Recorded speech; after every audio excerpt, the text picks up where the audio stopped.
आप देख रहे हैं VR न्यूज, एक नजर सच्चाई की ओर। नमस्कार, ये बिशनपुर सुंदर पंचायत है। प्रखंड का नाम है कुमारखंड, मधेपुरा जिला में पड़ता है। अभी आप देखेंगे मेरे साथ इस पंचायत के नवनिर्वाचित मुखिया गोपाल कुमार जी बैठे हैं। हम जानेंगे कि इस बार का चुनाव इनके लिए कितना महत्वपूर्ण था। जिस तरह से इनके सामने में कई महारथियों ने घुटने टेक दिया, आखिर वो सूत्र क्या थे, वो प्लानिंग क्या थी, जिसके सामने इनके जितने भी महारथी थे उन्होंने अपना हाथ खड़ा कर दिए। सबसे पहले आपका स्वागत है और जीत की बधाई आपको। धन्यवाद। सबसे पहले मैं बिशनपुर सुंदर के तमाम मतदातागण को मैं हार्दिक दिल से धन्यवाद करता हूं और स्वागत करता हूं कि जिन्होंने हमें पंचायत बिशनपुर सुंदर में मुखिया पद पे निर्वाचित किया। मैं उन्हें शुक्रिया अदा धन्यवाद देता हूं। जिस तरह से आपकी जीत हुई इस बार, ऐसा लगा कि एक तरफा जीत हुई आपकी, क्या कहेंगे इस पर आप? सर, ऐसा कुछ भी नहीं है। जिस तरह से मैंने 5 वर्षों से इस पंचायत में संघर्ष किया था, उस हिसाब से हमको कभी ये नहीं लगा था कि हम चुनाव हार जाएंगे। हमको ऐसा पहले से ही लग रहा था कि निश्चित तौर से चुनाव हम जीतेंगे। क्या ट्रिक्स आजमाया आपने इस बार? सर, कुछ नहीं, ट्रिक्स क्या अपनाएंगे। मतलब मान लीजिए कि जनता का जो जनप्रतिनिधि बन के नेतृत्व किया जाता है, समाज का सेवा किया जाता है, वो काम मैंने चुनाव से पहले मान लीजिए 5 साल पूर्व हम चुनाव लड़े थे, उसी समय से मैंने जनता का नेतृत्व, जो कि मुखिया का दायित्व होता है, उसी को मैंने 5 साल निर्वाह किया था। बाकी उम्मीदवार के सामने में आप इकोनॉमिकली भी गरीब हैं और खर्च भी कम किया आपने।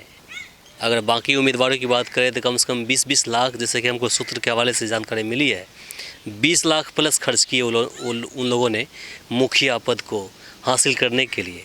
वहीं आपकी लगभग 5 से भी कम आपने खर्च किया।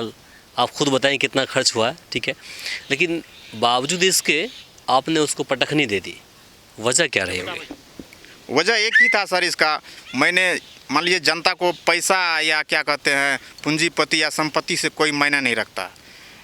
चूँकि जनता को सिर्फ मान लीजिए व्यवहार और संस्कार, समाज का नेतृत्व जो दायित्व होता है जनप्रतिनिधि का, उसको मैंने निभाया।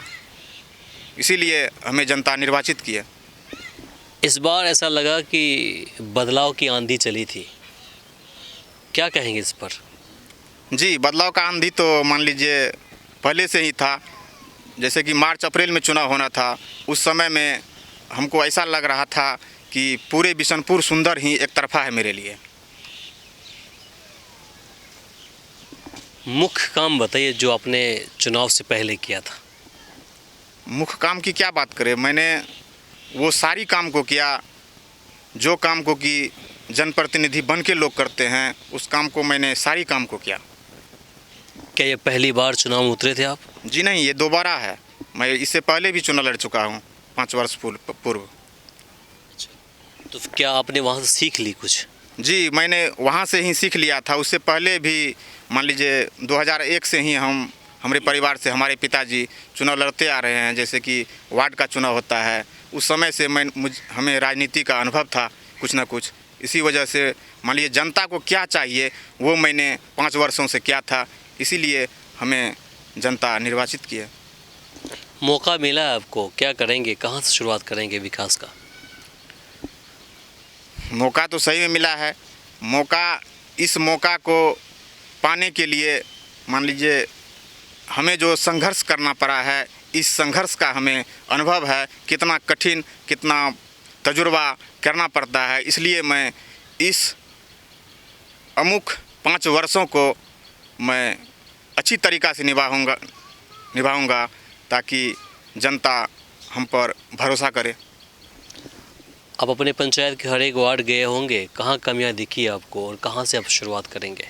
विकास की यदि अगर बात करें तो बिशनपुर सुंदर में विकास का बात ही नहीं किया जाए।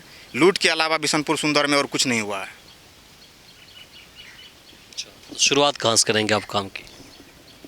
सबसे पहले मेरा मुद्दा है स्वास्थ्य और शिक्षा। स्वास्थ्य के और काम करेंगे, शिक्षा पे भी काम करेंगे। और हमारे यहाँ रोड का बहुत प्रॉब्लम है, रोड का काम होगा। इसी तरीक़ा से एवं प्रकार से जनता का जो भी काम है, सारी काम को मैं अच्छा ढंग से करने का प्रयास करूँगा। ईमानदारी पूर्वक काम करेंगे आप? एकदम ईमानदारी पूर्वक ही काम होगा, उसमें कहीं कोताही नहीं होगा। शिकायत नहीं आने देंगे फिर तो? जी नहीं, अभी तक कहीं शिकायत नहीं होगा। और 5 वर्ष के बाद भी हमारे तरफ से, हमारे ख्याल से हम प्रयास करेंगे कि मेरा शिकायत नहीं हो। अपने क्षेत्रवासियों को क्या संदेश देंगे आप? अपने क्षेत्रवासियों को मैं यही संदेश देना चाहता हूं कि आप लोगों ने जो हम पर दृढ़ विश्वास और संकल्प लिया है, मैं उनका स्वेच्छापूर्वक निभाऊंगा। और नव वर्ष का मैं बिशनपुर सुंदर के तमाम मतदातागण को हार्दिक शुभकामना देता हूं। चलिए, समय देने के लिए आपका शुक्रिया। धन्यवाद। तो अभी आपने देखा मेरे साथ गोपाल जी थे जिन्होंने अपनी बातें रखी है। इनका कहना था कि जिस तरह से आम जनताओं ने इस बार इन पर यकीन जताया है, भरोसा जताया है, उम्मीद किया है, उनकी उम्मीदों पर ये खड़ा उतरेंगे और विकास की जो बातें होती है उसकी ये गंगा बहा देंगे, इनका ये मानना है। तो फिलहाल के लिए मुझे इमरान को दीजिए यहीं पर इजाज़त। नमस्कार। हमारे इस चैनल को सब्सक्राइब करें, साथ ही बेल आइकन पर प्रेस करना ना भूलें ताकि हर अपडेट्स आप तक पहुंचती रहे।